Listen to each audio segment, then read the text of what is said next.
मनुष्य में जब किसी का विरोध करने की क्षमता समाप्त हो जाए, समझ लीजिए वो मर चुका है। ये देश भर में हजारों लोग बेचैन क्यों है, एक उथल पुथल क्यों है? जब तक आप उसको नहीं समझेंगे तब तक आज वर्तमान स्थिति को समझने में आपको थोड़ा कष्ट होगा।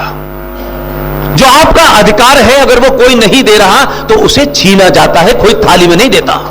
ये बात मैं इस संदर्भ में बार बार कहता हूं कि जो समाज अपने हीरोज को सही समय पे नहीं पहचानता है, उस समाज में हीरो पैदा नहीं होते, दलाल पैदा होते हैं। देश में बहुसंख्यक समाज, जिसे मैं सनातनी हिंदू कहता हूं,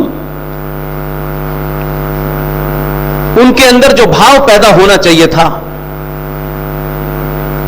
वो भाव पैदा नहीं हुआ।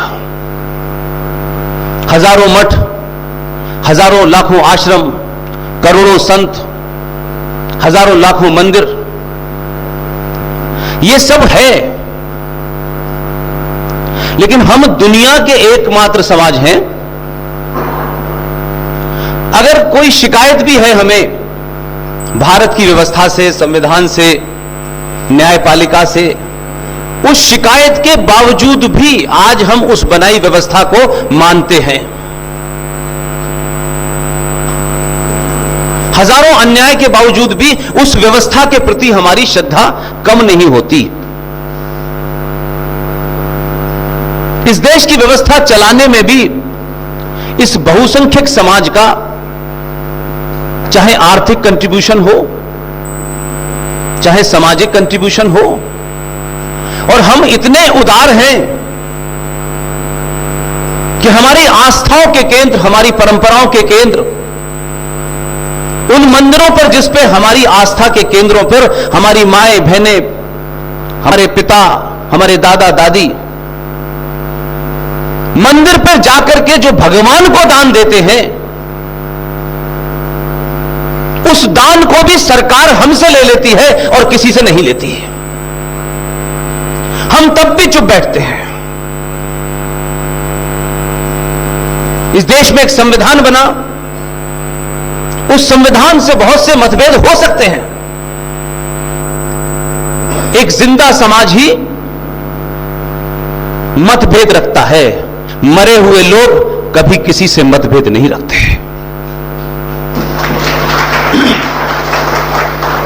आप जिंदा हैं इसीलिए आपका मत है, और इसीलिए आप किसी न किसी की बात को सपोर्ट करते हैं, किसी की बात का विरोध करते हैं।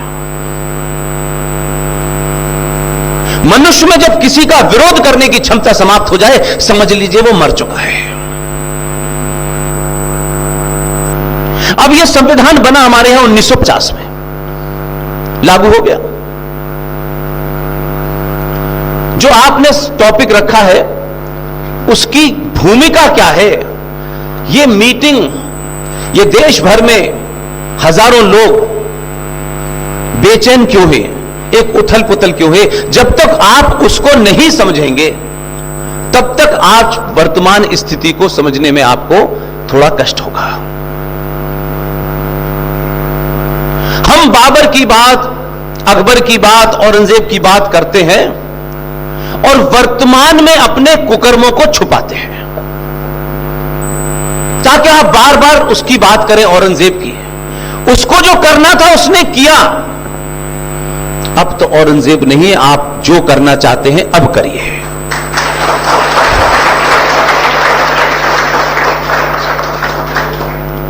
लेकिन जो हमारे हाथ में चीजें हैं,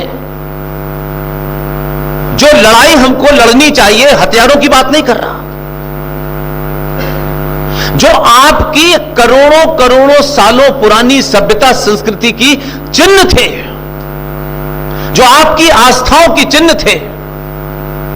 ऐसा नहीं है कि आपसे पहले और 10-15 साल से पहले कुछ ऐसा हुआ नहीं था, लेकिन हमारे मूल में मैं, मेरा परिवार, मेरी जाति, इससे आगे कुछ था नहीं।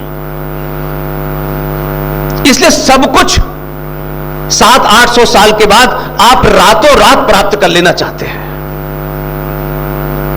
और इसे प्राप्त करते वक्त आप चाहते हैं फल मुझे मिले लेकिन फल प्राप्त करने के लिए पड़ोसी का लड़का शहीद हो। हम हजारों मांगे रख सकते हैं और मैं मांग करने वालों को फकीर समझता हूं।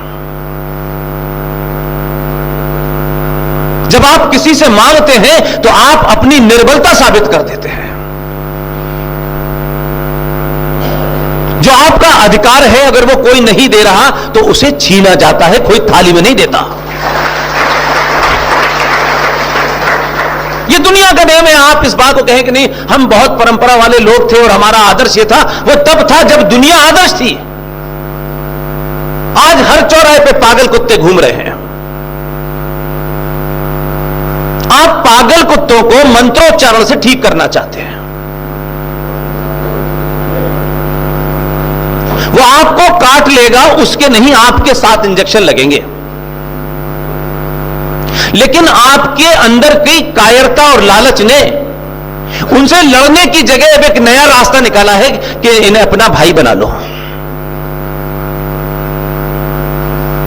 लिहाजा आज जो कुछ भी आप देख रहे हैं उसके पीछे की पृष्ठभूमि में जाना चाहता हूं कि हम कितने स्वार्थी और लालची और डरपोक लोग हैं। हमारे पूर्वजों ने कुछ काम किए। मैं 47 के बाद की घटना की बात करता हूं क्योंकि हम में से बहुत सारे लोगों ने 47 भी देखा होगा, 50 भी देखा होगा, और कम से कम 47 के बाद का इतिहास अवेलेबल है।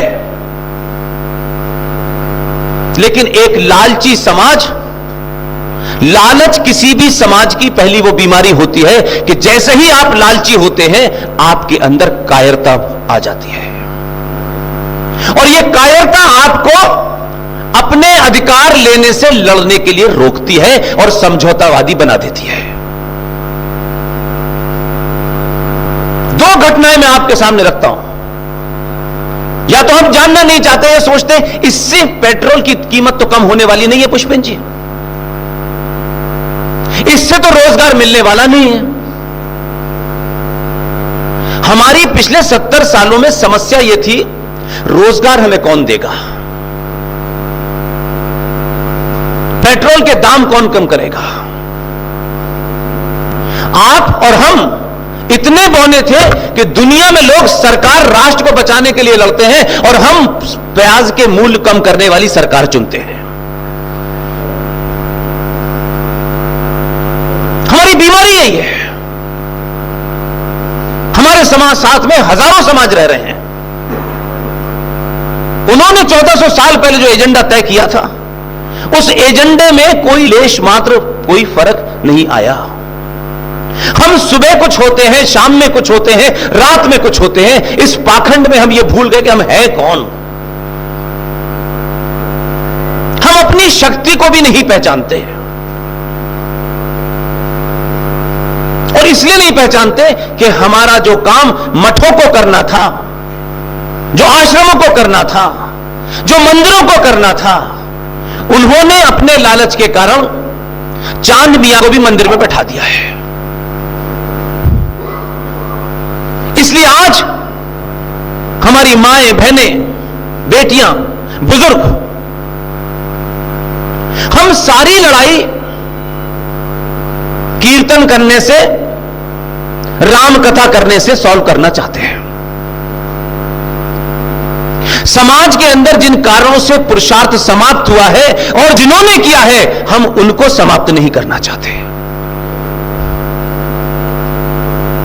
1950 में जब संविधान बन के लागू होने वाला था, उस पर साइन नहीं हुए थे, तो हमारे ही समाज के 2 लोगों ने खामोशी से एक काम किया। यह बात मैं इस संदर्भ में बार बार कहता हूं कि जो समाज अपने हीरोज को सही समय पर नहीं पहचानता है, उस समाज में हीरो पैदा नहीं होते, दलाल पैदा होते हैं।